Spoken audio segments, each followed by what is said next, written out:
so I didn't have to fill in for him. And you know what he did? He taught an introduction to the Psalms. What are the chances? And then we got to church, and the pastor was preaching from Psalm 18. I think it's Colossians chapter 3. I didn't write it down. But we're told to speak to each other. This is New Testament now. Speak to each other in psalms and hymns and spiritual songs, singing and making melody in your heart to the Lord. There's another place in the New Testament, too, that we're told to use the Psalms in the New Testament church. So I thought that was quite the thing, and the Lord's leading us to look at the Psalms here lately. So, following that pattern, we're at Psalm 92. I just want to read the heading before we get into the psalm itself. Psalm 92, the heading says, a psalm or song for the Sabbath day. These headings are interesting. Sometimes they say who the author is.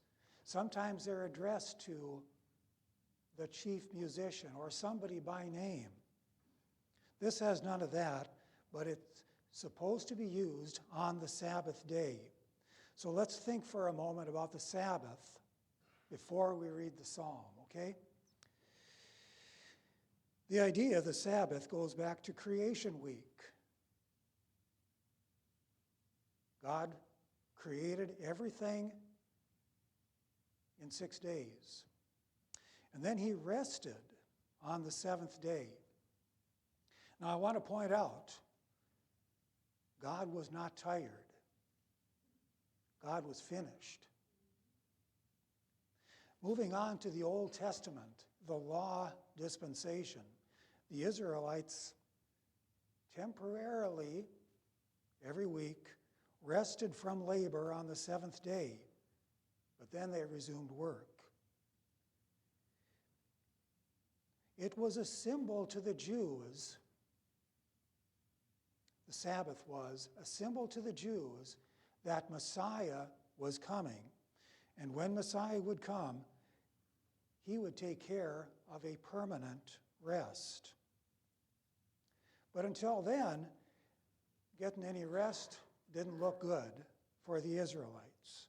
They had laws, they had ceremonial laws, they had temple laws, they had civil laws, they had all kinds of laws, none of which they could keep perfectly.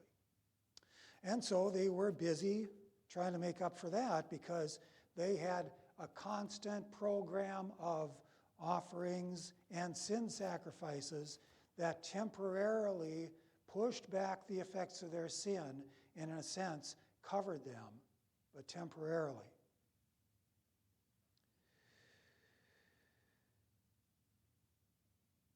Then the Messiah came. Now, one of your New Testament books is called the Epistle to the Hebrews. It's written to churches of Hebrew Christians, people that had this background of being under the law and doing the sin sacrifices and making the offerings. But it's for us too. We don't have that background, but we have the Old Testament, so we can learn about those things. Now, Hebrews shows that the law was a shadow of good things to come. The law, though, could never be the final answer. Then, the Messiah, the Lord Jesus Christ, offered one sacrifice forever, and he sat down. He was not tired. He was finished. Also in the book of Hebrews, we find that Jesus Christ is the Christian's Sabbath. Jesus Christ is our rest. Reference is made in Hebrews to the Old Testament people of Israel failing to enter their promised land of rest. That did not please God. And we are warned not to do the same. Enter into the forever Sabbath, Jesus Christ. Now, with all that in mind, I want to read through Psalm 92, 15 verses, won't take long, and I'll pause just a couple of times for comment. Actually, we'll pause a little bit longer at verses 12, 13, and 14. Those get a little personal for me. Psalm 92, it is a good thing to give thanks unto the Lord, and to sing praises unto thy name, O Most High, to show forth thy loving kindness in the morning, and thy faithfulness every night, upon an instrument of 10 strings, and upon the psaltery, upon the harp with a solemn sound. For thou, Lord, hast made me glad through thy work. I will triumph in the works of thy hands. Quick pause there. The word triumph means, well, you know what it means. It means I will be victorious. But there's a shade of meaning there that I want to point out. It means not only to be victorious, but to raise your voice about the victory that has been gained. Verse 5, O Lord, how great are thy works, and thy thoughts are very deep. A brutish man knoweth not, neither doth a fool understand this. When the wicked spring as the grass, and when all the workers of iniquity do flourish, it is that they shall be destroyed forever. But thou, O Lord, art most high forevermore. For lo, thine enemies, O Lord, for lo, thine enemies shall perish. All the workers of iniquity shall be scattered. But my horn shalt thou exalt like the horn of a unicorn. I shall be anointed with fresh oil. So here we have to stop for a minute. Exalting one's horn is an ancient metaphor for strength. So I imagine David as the writer of this, although it doesn't say so. It seems like his style. The Lord will strengthen me because he's exalting my horn. Now, what is he talking about? It's likely to be a prophecy, if indeed this is David writing, because he would be king. I don't know exactly when this was written, but his kingship came in steps. When he says, I shall be anointed with fresh oil, we're reminded that David was anointed with oil 3 times. Samuel anointed him when he was chosen from among his brothers. Later on, he was anointed as king of Judah. And then after that, king over all of Israel, including Judah. So he says, I will be anointed with fresh oil. I will gain strength. Now, the unicorn is not what you're thinking or what comes to mind. Those, of course, are not real animals. This is a real animal. I don't know exactly what it was, but a rhinoceros has 1 horn. It might be something like that. Notice that it is a unicorn. There is 1 horn. My horn shall be exalted.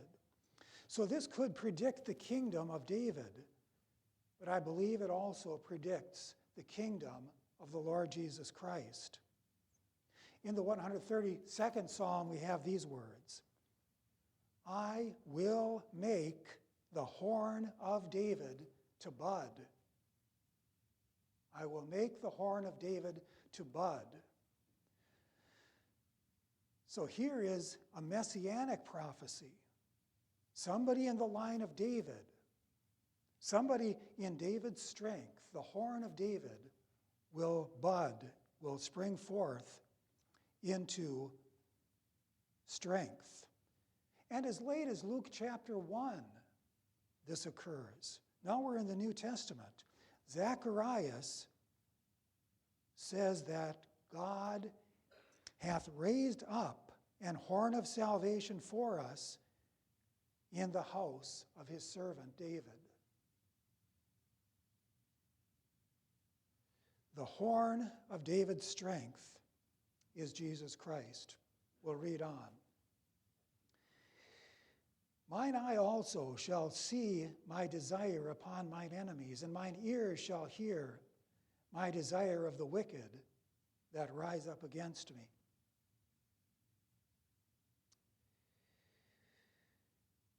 (12-14) is going to be a text for part of this message. The righteous shall flourish like the palm tree. You can tell from the context, even if you didn't already know, a palm tree is really straight, really tall. He shall grow like a cedar in Lebanon. They use cedars from Lebanon in building Solomon's temple, imported from Lebanon with the permission of King Hiram. Those that be planted in the house of the Lord shall flourish in the courts of our God. Because I don't know when this was written, I don't know for sure if they're talking about the house of God being the tabernacle or later the temple.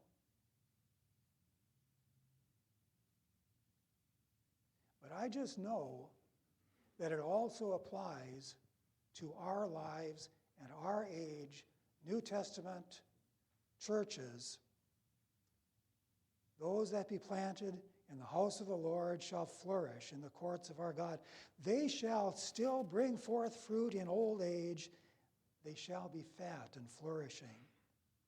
To show that the Lord is upright, he is my rock, and there is no unrighteousness in him. So we've had the introduction. And this next part of the message is hard for me. It involves my personal testimony. But that's kind of a thing in our church. I know that several have gone to the trouble to write out their testimony, go to a printer, and they have it on a 3x5 card with their picture and their name, and it says, "Hi, my name is thus and such. This is my story." Well, hi, I'm Ken. This is my story. Might not fit on a 3x5 card, but my realization of how God has worked in my life has been evolving over the years. And in the last 5 or 6 years, this is what I've come up with. But my testimony is not about me. It is about God's grace. My testimony is not for comparison. It's never wise to compare ourselves among ourselves. The only legitimate comparison you can make is yourself with what you were before. So my personal testimony is that God cares about me. How do I know that? I know because God reached out to me twice. Neither time that God reached out for me was I searching for him. Both times he showed up through the actions of a Christian. The first time God reached out to me, it made all the difference for eternity. The second time God reached out to me, it made all the difference for this life. So, what happened? 1962, approximately. Not sure about that, but I suppose I was 6 or 7. Bottom line is, I heard the gospel and I responded privately. I date my salvation then. I didn't always have that perspective, but 5 or 6 years ago, it began to dawn on me that I did respond. It was private, but that's when I say that I was saved. Here's how it happened. I was a little boy lying in my bed late in the evening. Next room over, my mom's watching TV. My dad was probably at work. And on the TV, Billy Graham was in one of those mass crusades that most of you have seen or at least heard of. Now, one thing about his preaching, it's very plain, easy to follow. A little boy can follow it. And I did. And I distinctly remember at the end of that sermon, he invited people to have their sins forgiven by asking Jesus into their heart. And that's what I did. I didn't know what else to do. You know, that's the problem with preachers on TV. They don't follow up with kids in their beds.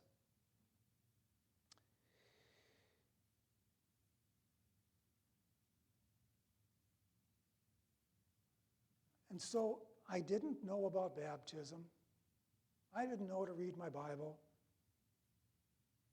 I knew what prayer was, but I didn't do it. Nobody was telling me to. I didn't leave my bedroom, go tell my mom what happened. I didn't know that was a thing. But that made all the difference for eternity. But I did not flourish. We got the word flourish there in verse 12 and verse 13. And again, flourishing in verse 14. That's what I did not do. As a boy and as a young teen, I did not flourish. Now, you probably don't need an illustration, but I've got one, so here it is. We're from northwest Wisconsin. One thing that doesn't happen in northwest Wisconsin are large farms. And one reason for that is the growing season is too short to grow corn. Everybody needs corn. You have to go buy your own corn. It's too expensive. You can't sell your corn locally. Corn will not flourish there. If you drive 200 miles to the south, you've got huge, flourishing fields of corn, but not in Douglas County, Wisconsin. Corn will not flourish there. So the thing is, if you're going to grow corn, you have to be in the right place. If you're going to flourish as a Christian, you need to be planted in the right place. You need to be in the house of God. I did not flourish because I had no church, no teaching, no fellowship, no correction, and I didn't even know that there were things that I should hope for. All I did was ask Jesus into my heart. It took care of eternity, but it didn't take care of my needs, spiritual needs. I was a poster child for the importance of church. You know what a poster child is? World Vision hangs these posters up. Or maybe you see TV ads and they show you these starving children, so you give money to them and they'll feed the children. I was starving. Had no clue about anything. Now, I wasn't physically starving. I was well fed, kind of chubby. That's not the thing. But I had needs for discipleship, and there was no way that they were going to be met. One of the problems is northwest Wisconsin is off the Bible Belt. Around here, it amazes me still. You walk out of one church and you can see another one. That's consistent. And some blocks, there's several churches. You get out in the country, and it seems like every 80 acres, somebody's built a church. A lot of them are Baptist churches. So I assume the gospel in some way is being preached. It's part of the culture here, but not in northwest Wisconsin. You go to Douglas County, Wisconsin, and you see a frequency of taverns almost like you see a frequency of churches in Faulkner County. It's the beer belt. But besides that, the Jossunds weren't church people. And I didn't know anyone close to me who identified as a Christian. So the result was I pretty much forgot about having asked Jesus into my heart. I lived without hope. Home was really insecure. My parents didn't get along. Well, we did okay materially, and it was generally a safe place to grow up. You could just feel life crumbling on a daily basis. So I was insecure. But my forgetting about Jesus didn't mean Jesus went away. I didn't know anything about eternal security, never heard the term at that time. But I found out later, Jesus didn't go away. I've come to realize that God kept me during my decade of hopelessness. Number one, God kept me safe. Despite my best efforts, I got in no serious trouble. I didn't know how to live, but somehow God kept me from major damage. Number two, and this was kind of the thing that changed my mind about that salvation experience as a boy. It seemed that God kept me open-minded about spiritual matters. I had no idea what that meant, but I kind of had a respect for people who went to church or were a little different. There was Richard, a guy that I went to high school with. Richard was kind of an odd guy, not really masculine. He was a very accomplished classical musician, and this teenage boy was actually the organist at his church. I guess I didn't care that much about the music, but it intrigued me that Richard went to church. I didn't have a notion to go myself, but I respected that. There was another guy in high school that I knew pretty well. Dan had divorced parents. My parents were divorced by that time too, so we had that in common. The difference with Dan is he didn't live with his father, but his father was a Christian, some kind of a lay preacher. And so he was always kind of inviting Dan, kind of needling Dan to get involved in church and get under the sound of the gospel, I guess.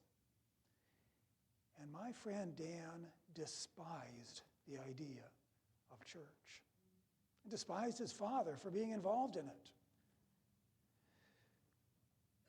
And I don't know what conversations we had. That's a long time ago.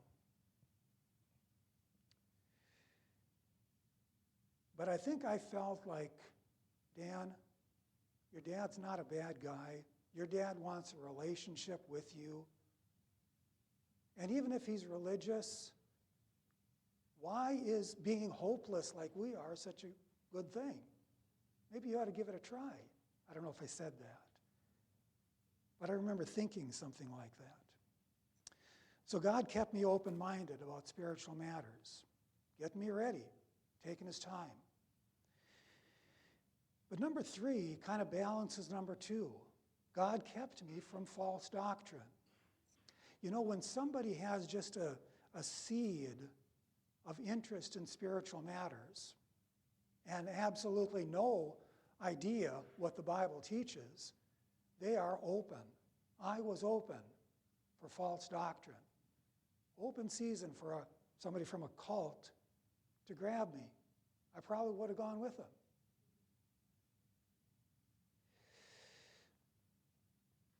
There's a problem with TV evangelism. There's a problem with mass evangelistic citywide meetings. It's really hard to do the follow-up. They probably try. but it doesn't happen so much. It makes me think about the history of American revivalism, particularly the revivals of Charles Finney in upstate New York, early 19th century. There's a part of New York that became known as the burned over district. That's because the revival fires just kept burning and moving and coming back, and lots of people got saved, like I did when I was a little boy. That's good. There's a lot of people in heaven now because of those revivals. But the other thing that happened was you had a whole area of people that had respect for spiritual things and interest in spiritual things, but no discipleship, no doctrine. Not knowing the Bible, what happened was two cults moved in and reaped a harvest.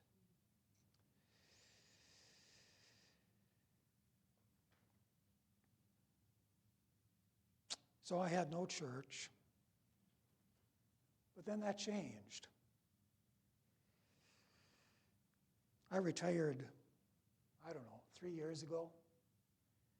Somebody gave me a retirement present. Now, have you ever gotten a present that turned out to be a lot of work? This turned out to be a lot of work. It's really a good present. I appreciate it. What it was a subscription to a writing platform.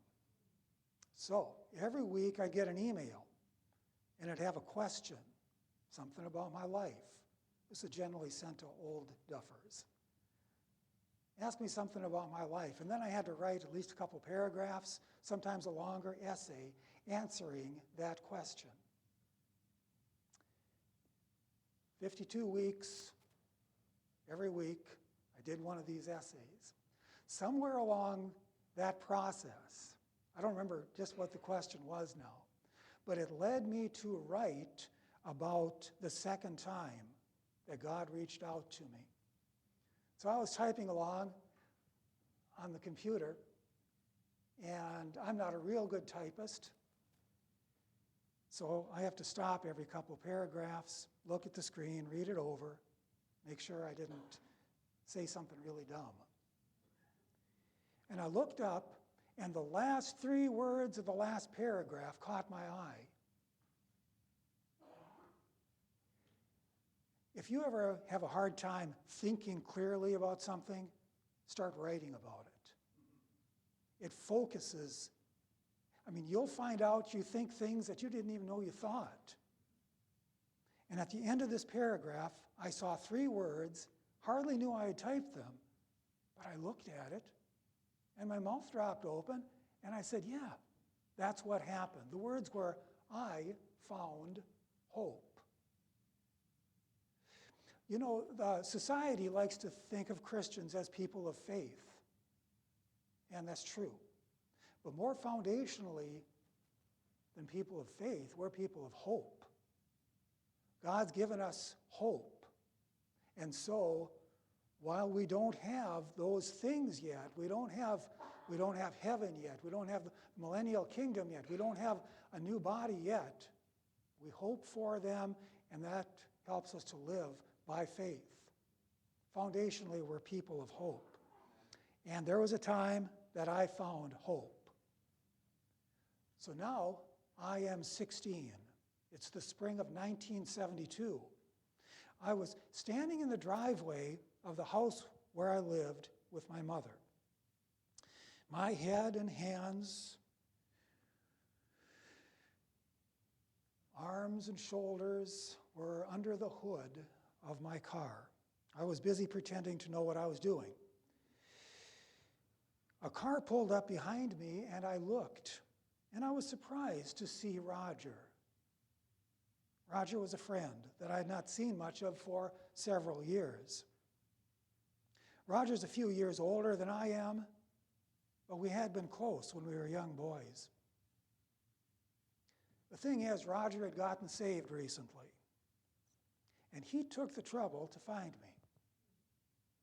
He invited me to church meetings that week at his church, kind of a new church in town, been around for a couple of years.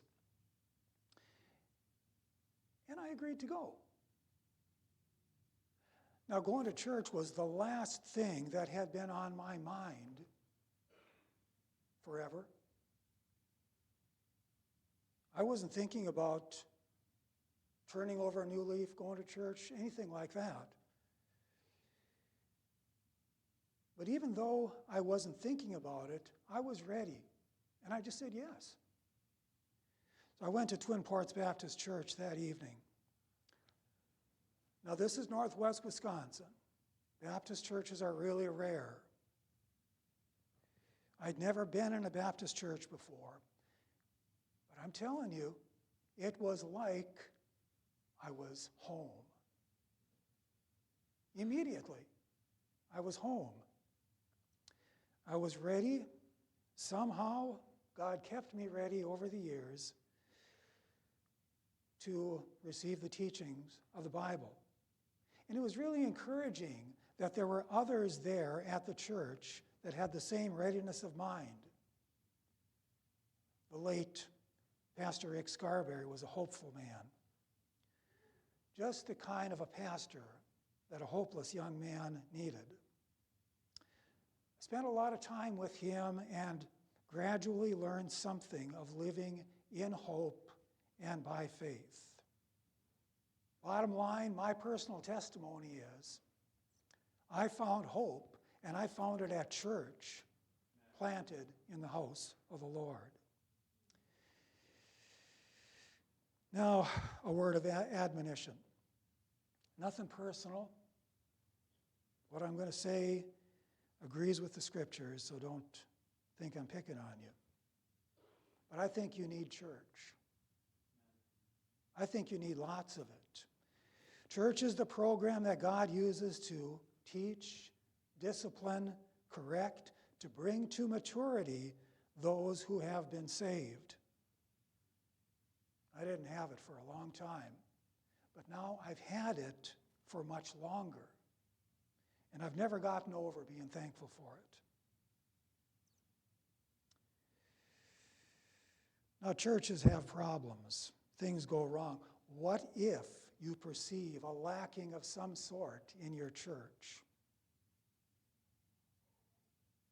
Well, you can leave, but you're leaving something really important for something that probably isn't. That's really good. What if the people are struggling? What if someone there is just plain annoying? What if something goes wrong and you get embarrassed or you get angry? Planted in the house of the Lord. There's really no other way to do it. I want to close with the lyrics to a hymn. I didn't check our songbooks. I don't think it's in there. I'd never heard it sung until I heard it online today. But these lyrics were written by Isaac Watts, and I've referred to his hymns in the past. The wonderful thing about Isaac Watts is you get this picture that he's got his Bible open on the left, and then with his right hand, he is rewording the truths of Scripture into English poetry. And I think that's what he did with this hymn, this song regarding Psalm 92. You've probably still got your Bible open. You can be looking at Psalm 92, and you're going to see some echoes of Psalm 92 as I close reading the words of this hymn by Isaac Watts, first published in 1719. Sweet is the work, my God, my King, to praise thy name, give thanks and sing, to show thy love by morning light, and talk of all thy truth at night. Sweet is the day of sacred rest, no mortal cares disturb my breast. O may my heart in tune be found like David's harp of solemn sound. My heart shall triumph in the Lord, and bless his works, and bless his word. Thy works of grace, how bright they shine, how deep thy counsels, how divine. And I shall share a glorious part when grace has well refined my heart, and fresh supplies of joy are shed, like holy oil to cheer my head. Then shall I, skipped a verse. Sin, my worst enemy before, shall vex my eyes and ears no more. My inward foes shall all be slain, nor Satan break my peace again. Then shall I see and hear and know all I desired or wished below, and every power find sweet employ in that eternal world of joy. The righteous shall flourish like the palm tree. He shall grow like a cedar in Lebanon. Those that be planted in the house of the Lord shall flourish in the courts of our God. Brother Jeff?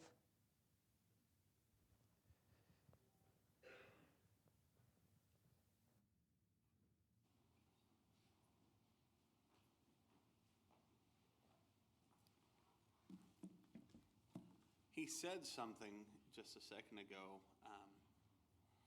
that is very, very important. In a day and age when it seems like a lot of times in churches, rather than casting a net and catching fish, we seem to be switching fish tanks. He made this statement, I'm paraphrasing because obviously I'm not going to remember it exactly. He said, we'll end up leaving something important, the church, for something truthfully that isn't. There have been many different reasons why people leave churches. For some, it's discord. Rather than get right, they get gone. And the truth is, the only people damaged in that are you and the people that you were meant to encourage. God's work presses forward. But I can say this with absolute certainty. All of the greatest victories that I've had in my Christian life have come as a result of my church. All of them. My wife, I met because of my church. My kids, I have, truthfully, because of my church. The fact I get to come up and attempt to lead singing. And I say attempt because it is an endeavor. I don't feel like I'm ever that good at it. I'm just glad God lets me do anything. But the only reason He lets me do anything is as a result of the church. Church gave me hope. That's how I got saved, was at church. And that may not be your story. There are people that are saved because, like Brother Jossund, they've heard a message. There are others who are saved from a track. Others saved because someone knocked on their door. But the truth is, of all the people that really need this message, while you wouldn't think it's the Wednesday night crowd, I believe it truthfully is the people that need this most are the Wednesday night crowd. We need to hear this. Because truthfully, if we're not careful, we can take what is something that God has used to bring us hope and elevate us spiritually. And if we're not careful, we can let it be a light thing. And we could take advantage, or more appropriately, fail to take advantage of the resource that God has used to reach us and help us. So Miss Naomi's going to play, and truthfully, I'm going to go and I'm going to go pray. If the Lord spoke to you anything like He spoke to me, I hope you would come to the altar and pray as well. well. You have prayer requests as well if you'd like to come for those. But Miss Yomi plays, you come.